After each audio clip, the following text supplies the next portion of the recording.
What's up YouTube, Ian here. We're off the back of a 1-1 draw against Crystal Palace. What a fantastic time we've had. Who did it better is my question. Sebastian Haller or Andy Carroll?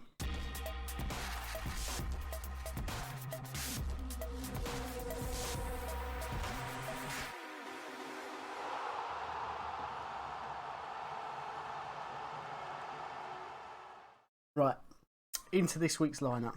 We're playing Chelsea, much more difficult game. Usually our annual trips to Stamford Bridge cause an upturn in form. However, I'm slightly concerned that this year's trip will be the start of our fall from grace, because we have been playing really well. Into the lineup, shall we? Alright, substitutes first. As always, we'll name the bench. Antonio starts on the bench. Allegedly he's back from injury, but we don't want to rush him back and him get another injury. So I think coming off the bench maybe at 60-70 minutes, getting a little bit of game time will be the best bet for him. Ben Johnson and Mark Noble seem to be mainstays of the bench at the minute. Ben Johnson can play on the left and the right, so it gives us options there. Mark Noble can play a little bit of everywhere, comes on later now in his career. Fornals drops to the bench for me. He's lost his touch a little bit. I think maybe the amount of games and the pressure that's been put on him to perform with Benrahma breathing down his neck and putting in some good performances to start off with has caused a little bit of pressure for him. So for me, Fornals goes onto the bench, replaced by, well, we'll see, Yarmolenko and Ryan Fredericks, two quick players down the right. Yarmolenko can play up top, is quick, can shoot. Fredericks again is quick, bit of a utility player, and Darren Randolph on the bench. So that's that really. Always have a backup keeper on the bench. As terms of strikers, same as last time. Hannah did score a good goal. He was very lazy. I didn't rate his performance, but at least he's being lazy in the right positions. So for me, that's a win. He got a fantastic goal. There's no doubt in that.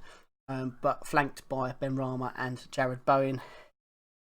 Good calls for Chelsea defence. Some issues in midfield. Lanzini in that number 10 role played really well when he came on. Has got that creativity, has the ability to do tricky flicks and passes, and has been played solidly from the bench this season.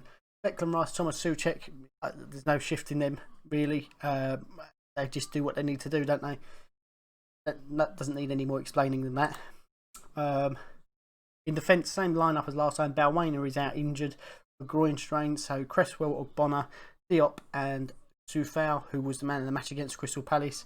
He was strong going forward, he was strong in defence, made very little mistakes, got the assist for Haller's goal. It's just solid, reminds me of a in-form Zabaleta in his prime. So hopefully if he turns out half a player Zabaleta was, then we're on to winner. And as always, Lucas Fabianski in goal. So some key players for me in this game that we could come up against. I know Timo Werner is not in the best of form. He's not scored in 8 now, but he's quick and he has the ability to score a goal. I don't know if Ziyech is fit, but range of passing, unbelievable. Kurt Zouma is really, he's Chelsea's Ogbonna, isn't he? He's been solid this year. And hopefully all the other keepers are injured and Kepa goes in goal. That would be a fantastic result for us, because then we'd win. Hopefully we will get a result out of this. I'm going to be confident. I'm going to say 2-1 to West Ham and for us to take home the win.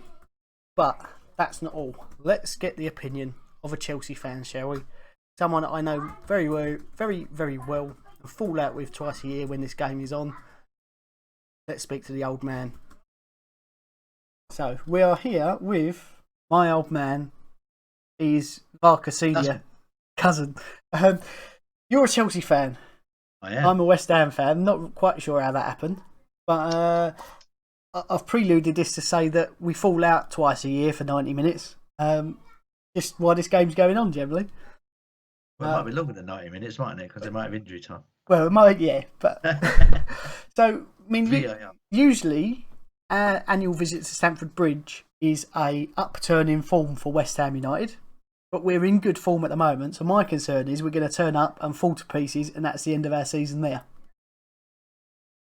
What sounds good? Give us some thoughts on what you think the score might be at the end of 90 minutes.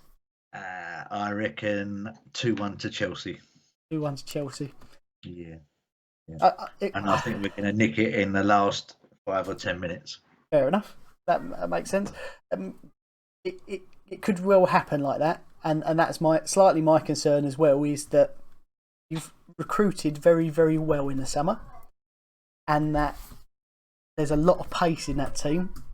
I mean, you haven't got a Declan Rice or an Ogbonna, but you have got Kurt Zouma and Kante. So yeah, that's true. Apples and pears, isn't it? Apples and pears. Yeah. Who's your key players for this match for Chelsea? Well, you know, I mean, obviously Giroud is, you know, always there if he needs to be. He scored obviously against Wolves. You've got Timo Werner, who, you know, at the moment seems to be playing in every other position across the field every week. So, you know, he always seems to do well down the left, but then they keep putting him on the right, and God knows what's going to happen there. But he's, you know, he's not the best finisher at the moment. His finishing has gone a bit skyward, but it's hopefully it'll come better. Reece James definitely, I mean, is probably the best right back in the UK at the moment. So yeah, I'll give you that.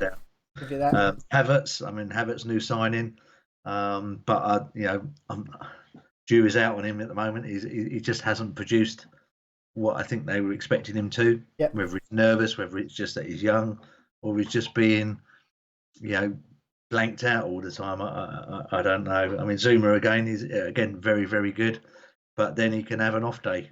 I think that the hard part for you guys is that we've come off of, you know, a 1-1 draw in the Champions League, yep, a 1-0 loss to Everton, and a 2-1 loss to Wolves.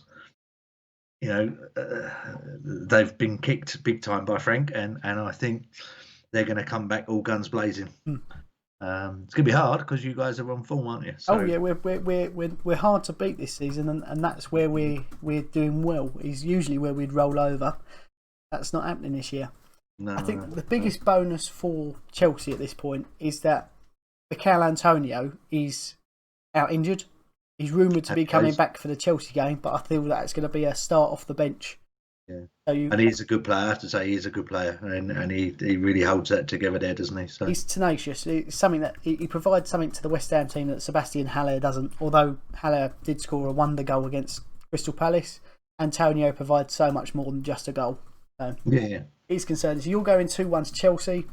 I've gone 2-1 West Ham. Actually, I've decided to be confident. So we'll see. We'll see who's. That was a 2-2 draw. Well, there you go. I'd quite happily take a point at this juncture if you offered it to me. Keep us at the right end of the table. Chelsea are going to come out all guns blazing because they, you know, it's not often that they go 3 games without a win. So, you know, it's we could have gone top of the league if we beat Wolves, but, you know, lost 3 away in the 95th minute.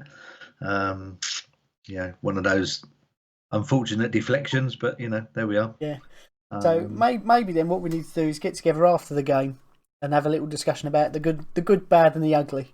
I'm sure there'll be a bit of everything. That sounds good to me, yeah. But yeah. Bring back Chopper Harris. Bring back Chopper Harris, okay. And on that note of bringing back Chopper Harris, we'll end it here and we'll see you next week. Oh, mate. Bye. Be good.